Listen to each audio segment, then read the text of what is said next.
irmãs, que bom nós nos reunimos aqui nessa noite para celebrar essa Eucaristia e receber de Deus essa liturgia da palavra que precisa nos direcionar de uma maneira muito concreta na nossa vida e na nossa caminhada com Deus. Nós vemos narrado esse primeiro homicídio que a Escritura nos revela que, na verdade, um irmão mata o outro, Caim que mata Abel. E qual é a realidade desse assassinato que a liturgia nos coloca e que deveria causar em nós um espanto, que deveria nos questionar, nos colocar em estado de alerta? Ele ficou com ciúme, com inveja do seu irmão. Exatamente porque Deus tinha se agradado mais da oferta do irmão do que da dele. E isso precisa ser um alerta para nós, porque muitas vezes eu e você não cometemos um homicídio de matar uma pessoa no sentido próprio dessa palavra, como aqui diz que ele chamou o irmão para o campo e o matou. Mas nós matamos pessoas no nosso coração, nós matamos pessoas na nossa vida por causa desse sentimento de ciúme, esse sentimento de inveja. A inveja, ela brota no nosso coração a partir de duas vertentes: ou por um sentimento de inferioridade e de insegurança, a gente se sente inferior ou inseguro diante do sucesso daquela pessoa, ou por um sentimento de superioridade, de vanglória e de soberba, onde nós estamos lá no topo e não aceitamos que ninguém possa ameaçar a nossa posição.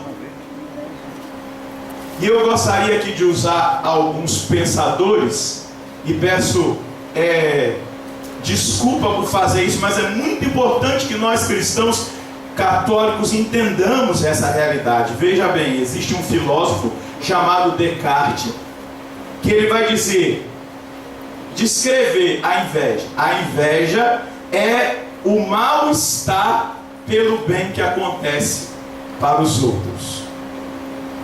E isso muitas vezes perpassa o nosso coração.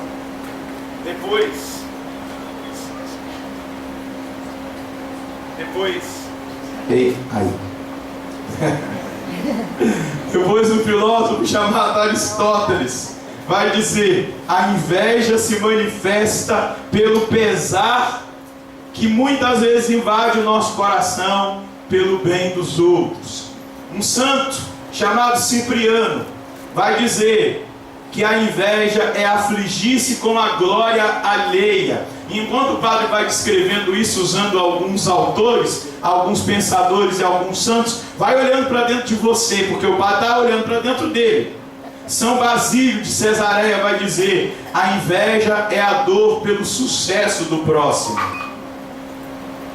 Santo Tomás de Aquino vai dizer: é a tristeza pelo bem alheio. Cícero de Roma vai dizer: a inveja é uma tristeza causada pelo bem-estar do outro, ainda que o bem-estar do outro não me cause algum mal.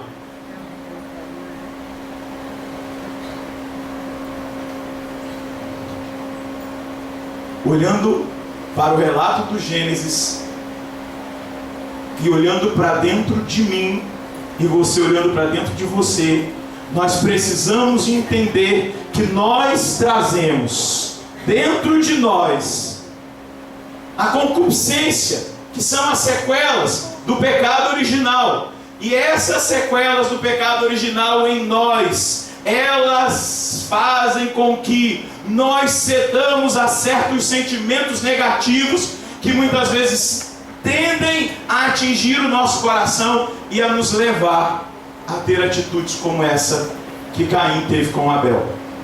por causa do sucesso do outro, por causa do bem-estar do outro, por causa daquilo que o outro fez e eu não consegui fazer, e aí isso vai tomando o nosso coração e vai gerando em nós uma tristeza que nós não somos merecedores dela.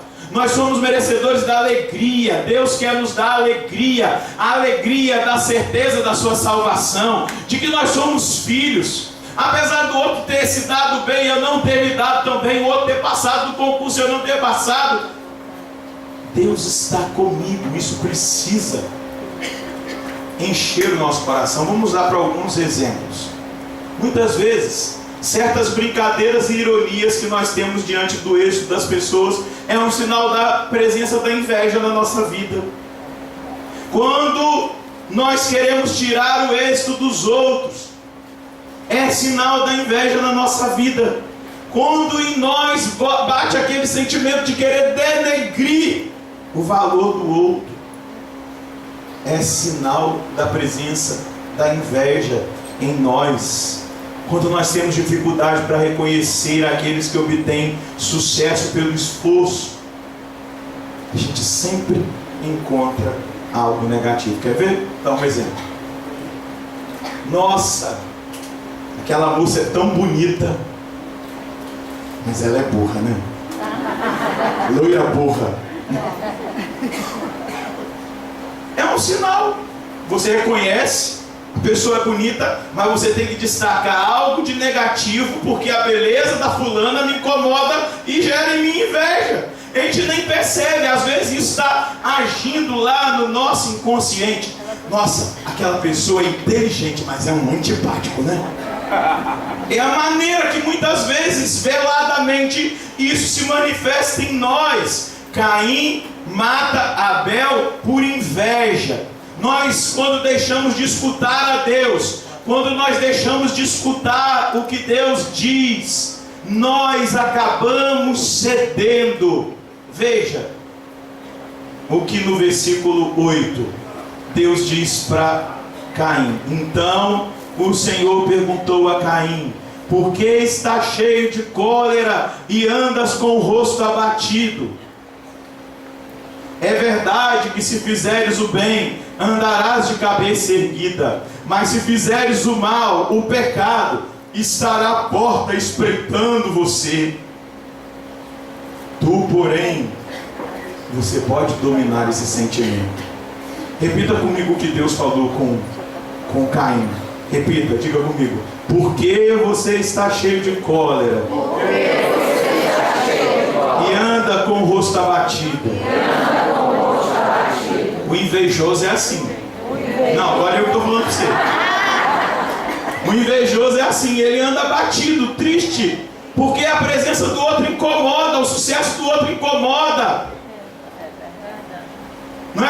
A gente que é de comunidade, a comunidade do outro incomoda. A gente até fala, nossa, é bem legal o jeito deles viverem, né? Bacana. Ou o grupo de oração do outro tá com mais pessoas. A gente sempre vai achar alguma coisa negativa para dizer, porque nós somos incomodados. Mas lá acontece isso. A gente nunca louva aquilo que é a beleza, porque a gente tem que destacar alguma coisa negativa, porque lá no fundo do nosso coração existe a inveja, a gente nem percebe. E aí continua, repita comigo. É verdade que se fizeres o bem, andarás de cabeça erguida, mas se fizeres o mal, o pecado estará à porta, espreitando o teu coração. Mas você, porém, poderá dominá-lo. Dá essa boa notícia para quem está do seu lado. Diga: meu irmão, seguinte, escuta aqui. É verdade que se você fizer o bem, você andará de cabeça erguida. Mas se você fizer o mal, o pecado estará à porta, espreitando-te. Mas deixa eu te dizer uma coisa. Fala para ele. Deixa eu te dizer uma coisa. Meu irmão, escuta. Você pode dominá-lo. Diga para esse irmão: você pode dominá-lo. Você pode dominar o pecado. Você pode vencer o sentimento mal. Você pode vencer a inveja. Porque se você buscar ouvir a voz do Senhor na intimidade, você conseguirá a vitória que Ele quer te dar. Porque Deus está com você. Aleluia. Pode aplaudir esse Deus que está no seu nome. Eu tive a graça de lançar um livro e que, se você tiver condição de adquirir, não é propaganda não, simplesmente não. Eu não preciso fazer propaganda eu evito. O pessoal do Davi até sabe que quando eu lanço o livro, ele sabe que eu não vou dar autógrafo. A noite de autógrafo não faz parte de mim. Eles já nem programam isso, porque eu não gosto. Não é que eu não gosto de ter contato com as pessoas. Não é isso. Eu amo, abraço, tiro foto, quantas vezes quiser dou cheiro. Talvez está fedendo, mas não tem problema.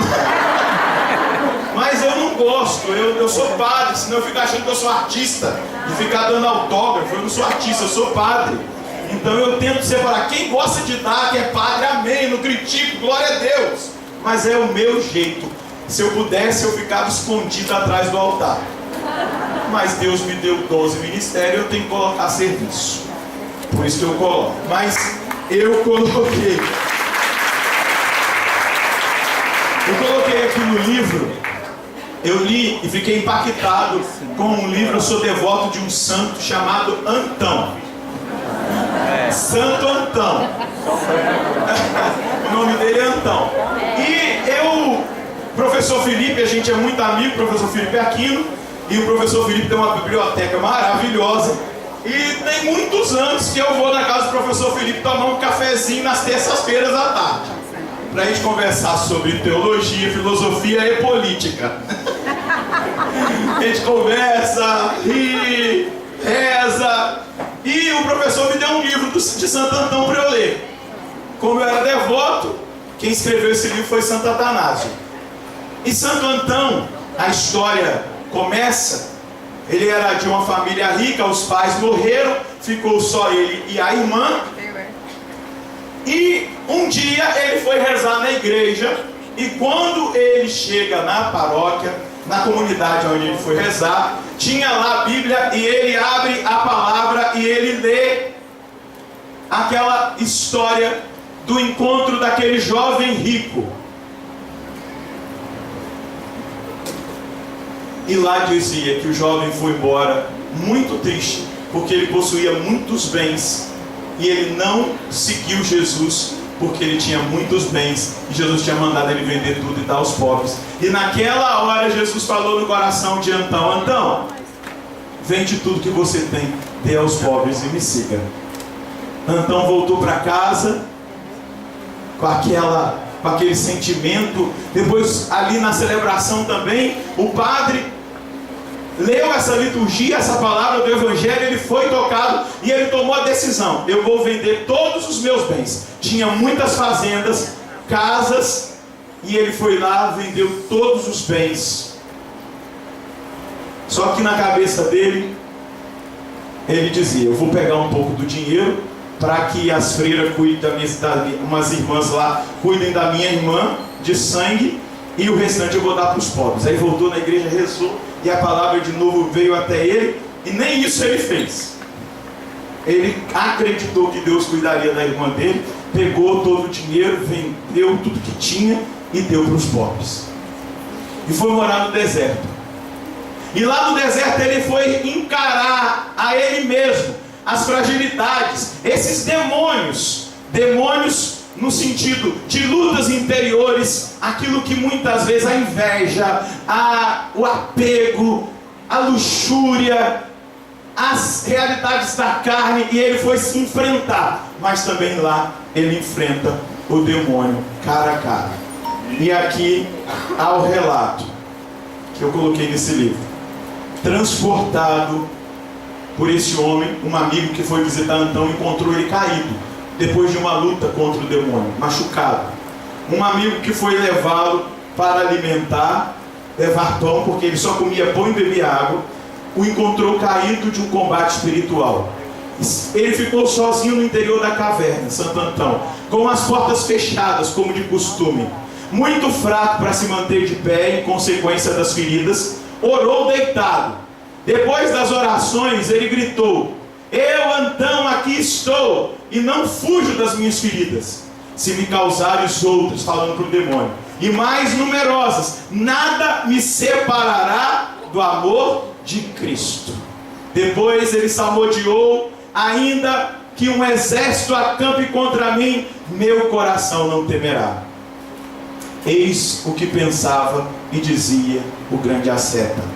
Mas o inimigo que odeia o bem, supremo da audácia dele em voltar, apesar de tantas feridas, convocou os seus cães e lhes disse, arrebatado de furor: vedes que nem o espírito de fornicação, nem pelas feridas nós conseguimos fazê-lo desistir. Ao contrário, ousa contra nós. Ataquemo-lo, pois de outra maneira é fácil o diabo revestir-se de diversas formas, vai dizer Santo Atanásio, a fim de praticar o mal. À noite, os demônios fizeram, pois, um barulho tão grande que todo o local tremia. As paredes da pequena habitação estavam como que rompidas, e os demônios irromperam, metamorfoseados de animais e répteis. Todo lugar se encheu de espectros, de leões, de ursos, de leopardos, de touros, de serpentes, de víboras, de escorpiões, de lobos. Cada animal se comportava segundo a sua natureza. O leão rugia querendo atacá-lo, o touro parecia dar chifradas, a serpente rastejava, mas sem se aproximar. O lobo avançava, mas era contido. E todas essas feras de aparição faziam ruídos horríveis e mostravam disposições ferozes. Antão, fustigado, espiritualmente espigaçado por essas feras, sentia dores cada vez mais atrozes. Intrépido e com a alma atenta, jazia por terra gemendo de dor física. Mas com a alma bem vigilante, ele zombava dos demônios. Se vocês tivessem algum poder, bastaria que viesse um só de vocês. Mas o Senhor tirou a vossa força. Por isso, vocês tentam me assustar pelo vosso número. Isso é sinal de fraqueza, imitar essas formas de animais. Ousado, Antão dizia: se podeis alguma coisa, se recebestes poder contra mim, não tardeis, atacai. Se não podeis, por que vos perturbar então? Nossa fé no Senhor é o nosso selo e o nosso muro de proteção. Repita comigo: nossa fé no Senhor é o nosso selo, é o nosso muro de proteção. Repita mais uma vez: nossa fé no Senhor é o nosso selo, é o nosso muro de proteção. Continua Santo Atanásio. Depois de várias tentativas, rangiam os dentes contra ele, furiosos por serem eles os vencidos, e não Santo Antão. O Senhor não se esqueceu do combate de Antão e trouxe-lhe socorro. Levantando os olhos, Antão viu o teto como que aberto e um raio de luz descendo até ele. Os demônios haviam desaparecido. A habitação estava novamente intacta. Consciente do socorro, respirando mais tranquilo e aliviado de suas penas, Antão interpelou a visão e disse: Senhor, onde estás? Por que não apareceste desde o começo para fazerem cessar as minhas dores? Antão ouviu uma voz: eu estava aqui, Antão. Eu estava vendo você combater. Já que você resistiu e não foi vencido, eu serei para sempre o teu socorro. e eu te tornarei tão célebre por toda a parte. Ao ouvir essas palavras, Antão se levantou e orou. Estava tão reconfortado que sentia em seu corpo mais força que antes do combate. Antão tinha 35 anos quando isso aconteceu. Por que eu quis ler esse trecho? Porque quem tem que combater a inveja dentro de você é você. Porque quem tem que combater a inveja dentro de mim sou eu, auxiliado pela graça. Aonde o Senhor estava? Eu estava te vendo vencer. Deus, onde o Senhor estava? Eu estava aqui, então, te vendo resistir à tentação. Porque o texto da Sagrada Escritura vai dizer que Deus cantou a pedra para Caim. Olha, não ceda a esse sentimento. Eu acabei de mandar você repetir. Porque você está cheio de cólera, porque o seu rosto está abatido. É verdade que se você fizer o bem e andar de cabeça erguida, é verdade que se você fizer o bem, você vai andar de cabeça erguida. Deus falou para ele, mas ele fez a escolha. Deus está dizendo para mim e para você, se nós continuarmos, e aí eu não estou aqui te acusando, nem acusando a mim, eu só estou alertando profeticamente a partir da palavra. Se nós continuarmos alimentando o nosso coração com esses sentimentos negativos, nós vamos continuar um povo abatido, um povo de cabeça baixa, um povo derrotado. Mas se Deus vê em nós a disposição de lutar, quando parecer que a gente está ali acabado, parecia que Antão estava acabado, que aquele monte de animais, que o diabo se transfigurou, ele se transformou, se metamorfoseou, como disse o texto, aconteceu aquela visão, aquele ataque do maligno.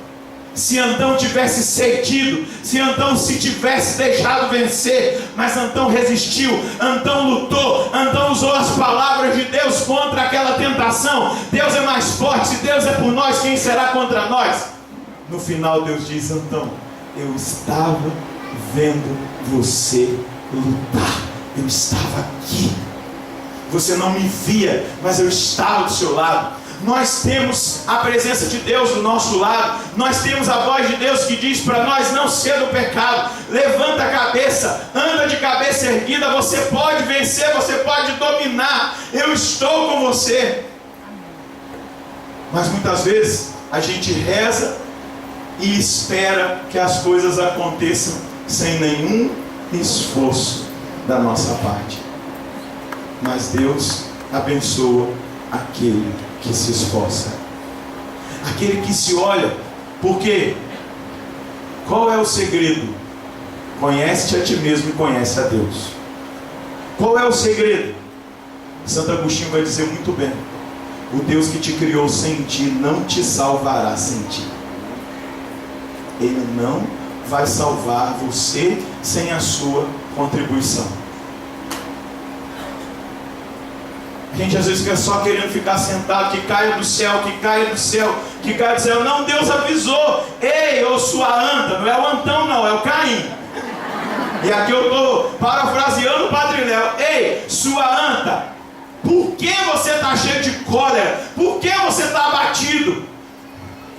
Eu não te abandonei por ter gostado mais da oferta do seu irmão. Eu estou com você. Você não está vendo que eu estou falando com você aqui, ô anta? É verdade que se você fizer o bem, você vai andar de cabeça erguida. Mas se você fizer o mal, o pecado estará à porta, espreitando você. Tu, porém, podes dominá-lo. Bata no peito e diga: eu posso.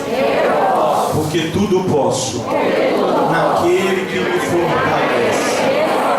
Eu posso em Deus, na força de Deus, vencer o pecado que espreita, que ronda, a tentação de Satanás, que quer me destruir. Eu posso em Deus vencer as minhas fraquezas, mas eu preciso buscar cada vez mais a intimidade, a oração, o fortalecimento da palavra. Eu preciso estar atento a cada palavra que o Senhor me dirige, porque em Cristo eu vou ser mais que vencedor. Qual é o seu nome? Não escutei não. Qual é o seu nome? Dante. Eu estava aqui, esperava para ver você combater. Já que você resistiu e não foi vencido, eu serei para sempre o seu socorro e te tornarei célebre por toda parte. Amém.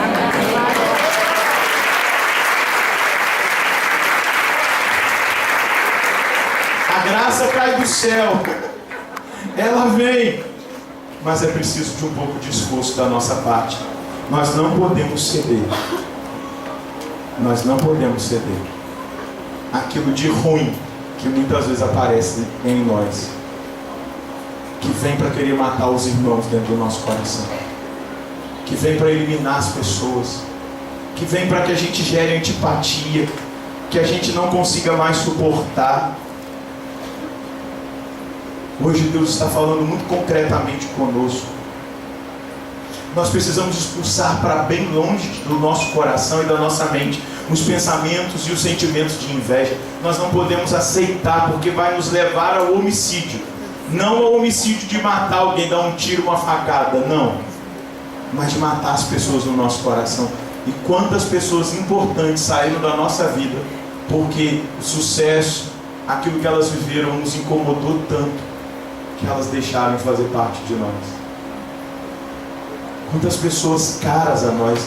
Nós precisamos deixar que o nosso coração, que a nossa vida seja estimulada na capacidade de se admirar com os outros, com o dom do outro, de se alegrar com o que o outro faz. Nós precisamos buscar essa capacidade, nos estimular. Se admira, se vê a palavra negativa, engole, cospe essa palavra. Não engole não, que ela vai te fazer mal.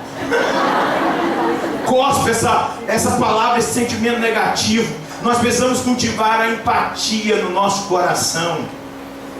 O que é empatia? É entrar em sintonia com o outro, é sentir o que o outro sente. Porque muitas vezes a gente julga porque a gente não entra na realidade do outro. Mas quando a gente entra na realidade do outro, a gente entra na empatia. A gente começa a se colocar. Será por quê? O que está acontecendo? E aí você vai ali. E nós precisamos pedir o auxílio. O auxílio de Deus, para que Deus faça aquilo que é necessário acontecer na nossa vida, para que nós não sejamos derrotados por esse demônio da inveja. E aqui eu estou usando demônio da inveja, não é que é um espírito maligno, né? Porque os padres da igreja, os santos padres, usavam o nome demônio para dizer dos pecados capitais. A inveja, a gula, o demônio da gula, o demônio da inveja, o demônio da preguiça. Eles usavam o nome de demônio, porque eles viam que era uma luta tão grande interior, que era parecido lutar contra um demônio, como aqui é narrada a luta de Santo Antão. Mas eu estou olhando para um povo que está aqui, que ora e que pode ser vencedor. Amém?